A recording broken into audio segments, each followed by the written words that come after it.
Le couple présidentiel ivoirien, accompagné d'une forte délégation, s'est plié au cérémonial de la visite du mausolée de Mustapha Atatürk, fondateur et premier président de la Turquie moderne.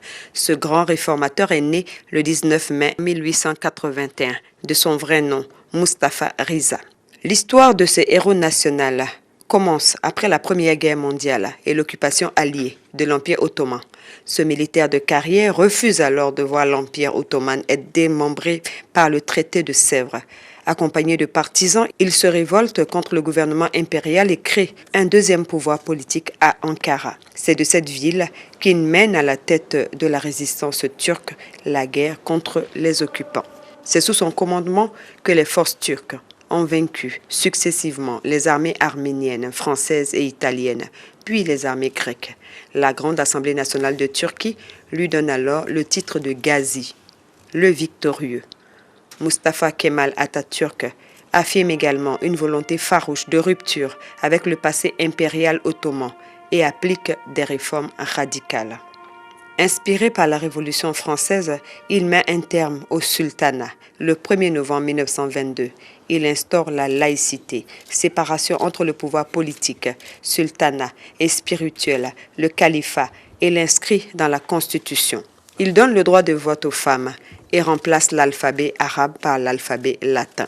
Après la proclamation de la République en 1934, il déplace la capitale Istanbul à Ankara et occidentalise le pays. Sous sa présidence, la Turquie a mené une révolution sociale sans précédent, qu'on appelle généralement révolution kémaliste.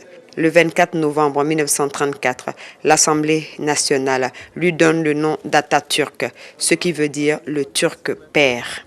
Il meurt le 10 novembre 1939. Au cours des funérailles nationales, il est enterré au musée ethnographique d'Ankara. Sa dépouille repose aujourd'hui dans le mausolée dit de Lankkabir. Mausolée bâti sur une superficie de 7,5 hectares, c'est un musée où sont exposés tout ce qui a appartenu à Atatürk, des objets précieux, des pièces d'or, des bijoux, des tenues militaires, des armes de toutes sortes, des photos et tout ce qui rappelle le père de la nation turque. Le président de la République, très impressionné par cette visite, a inscrit dans le livre d'or: par son action, Mustafa Kemal Atatürk a fondé une nation digne et a fait de la Turquie un pays moderne.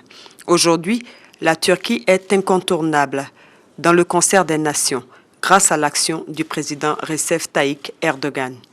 À travers ma visite dans ce beau pays, je mesure la grandeur de l'œuvre accomplie et la volonté manifeste du grand peuple de Turquie de tenir sa place dans l'histoire. La Côte d'Ivoire, dans sa marche vers l'émergence, saura s'enrichir de l'expérience de la Turquie. Et c'est signé Alassane Ouattara, président de la République de Côte d'Ivoire, après cette visite mémorable.